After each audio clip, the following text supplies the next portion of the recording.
নমস্কার বন্ধুরা, আমি সঞ্জিতা। আজকে তোমাদের সাথে তরকার ডাল রেসিপি শেয়ার করব। আমি এখানে 250 গ্রাম তরকা ডাল ভিজিয়ে রেখেছিলাম আগের দিন রাত্রেবেলা। ভালোভাবে ভিজে গেছে ডালটা। এবার আমি প্রেসার কুকারে দিয়ে 1 চামচ নুন দিয়ে জলটা মাপ মতো দিয়ে প্রেসারের ঢাকনাটা লাগিয়ে বসিয়ে দেব। 2টো সিটি দিয়ে নেব। এই ডাল হতে বেশি সময় লাগে না। 2টো সিটি হলে পরে আমি এটাকে অফ করে দেব। দেখো আমার ডালটা সেদ্ধ হয়ে গেছে, এখানে সুন্দর জলটাও মাপ মতো হয়েছে। এবার আমি 2টো ডিম নিয়ে নিয়েছি, ডিমগুলোকে ফাটিয়ে একটু ঘেটে নেব। আর এখানে আমি আদা, রসুন, পেঁয়াজ, লঙ্কা কুচি, টমেটো এগুলো সব কুচি করে নিয়েছি। কড়াইতে তেল দিয়ে দিলাম।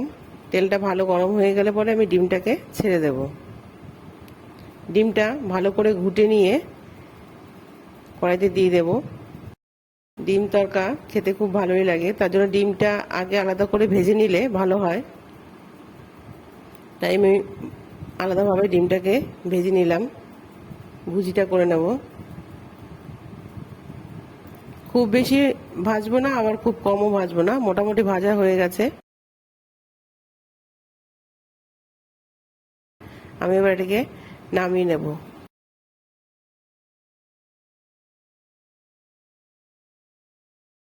কড়াইতে তেল দিয়ে দিলাম আর একটু। এবার আমি পেঁয়াজটাকে ছেড়ে দেবো। তেলটা গরম হয়ে গেছে। পেঁয়াজটা মোটামুটি ভাজা হয়ে আসলে আমি রসুন দিয়ে দেব।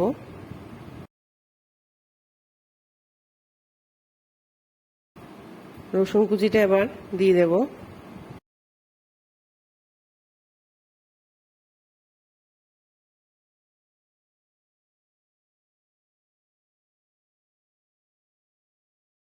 রসুন আর পেঁয়াজটা মোটামুটি একটু ভেজে নেব, একটু হালকা লাল হবে। আর এদিকে নুন দিয়ে দিলাম, যেহেতু আমি ডালে নুন দিয়ে দিয়েছি তার জন্য এখানে একটু অল্প নুন দিলাম। হলুদ দিয়ে দিলাম। নুন হলুদ দিয়ে ভালো করে এটাকে ভেজে নেব। ভেজে নিয়ে এবার আমি দিয়ে দেব টমেটো, আদা কুচি, লঙ্কা কুচি এগুলো সব দিয়ে দেবো এক এক করে। একটু জিরা ধনের গুঁড়ো দিয়ে দেবো। আমি কি করি, জিরা আর ধনের গুঁড়োটা একসাথে মিশিয়ে একটা কৌটোর মধ্যে ভরে রাখি। তার জন্য আমি ওই আলাদা আলাদা করে দেওয়ার সময় দিতে হয় না, 1 চামচ মতো ভরে দিয়ে দিই, তাতে দুটোই দেওয়া হয়ে যায়।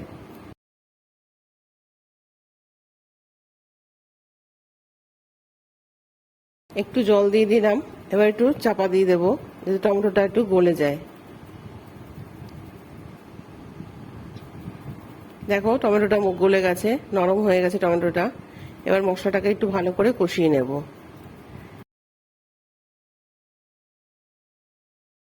কষিয়ে নিয়ে এবার একটু চিনি দিয়ে দেব।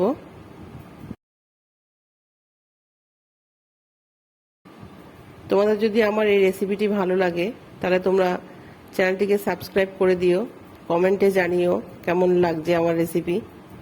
তাহলে আমার আগ্রহটা বাড়বে, তোমাদের সাথে শেয়ার করতে পারবো বিভিন্ন রকমের রান্না।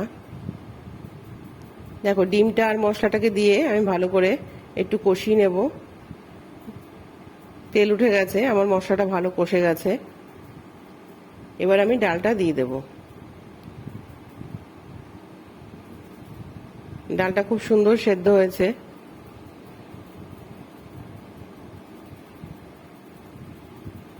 250 গ্রাম ডাল, 2টো ডিম আর যা মশলা দিয়েছি, মোটামুটি 1 কড়াইয়ের মতো রান্না হয়ে গেলে ঘরে অনেকেই মোটামুটি খেতে পারবে। 4-5 জন তো খেতেই পারবে, অনেকটা পরিমাণে হয়। আমার কড়াইটা প্রায় ভরেই এসছে। এবার একটু মশলাটার সাথে নাড়িয়ে নিয়ে আমি পাশেই গরম জল করে রেখেছিলাম, গরম জলটা দিয়ে দেব। এবার নাড়িয়ে দেখে নেব ঘনত্বটা কেমন, কতটা, আর একটু লাগবে জল, আর একটু দিয়ে দিলাম।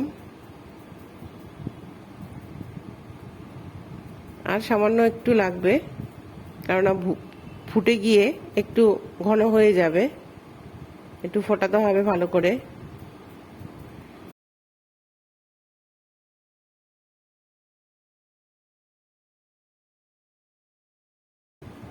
ভালো করে মিশিয়ে দিয়েছি। এবার এটা একটু ফুটুক মিনিট 5 ফোটার পরে আমি সানরাইজের গরম মশলা গুঁড়োটা দিয়ে দিলাম। দিয়ে মশলাটাকে মিশিয়ে চাপা দিয়ে দেব। কড়াইটা আমার ভরে গেছে, আমি নামানোটা তোমাদেরকে দেখাতে পারিনি, হাঁড়িতে ঢেলে দেখাচ্ছি। তোমরা যদি এখানে মনে করো নিরামিষ কেউ তরকা খেতে চাও, তারা ডিমটাকে বাদ দিয়ে দিতে পারো। আর যারা পেঁয়াজ রসুন খাবে না তারা ওটাকেও বাদ দিয়ে দেবে, আদা কাঁচা লঙ্কা দিয়ে করবে, তাতেও খেতে ভালো হবে।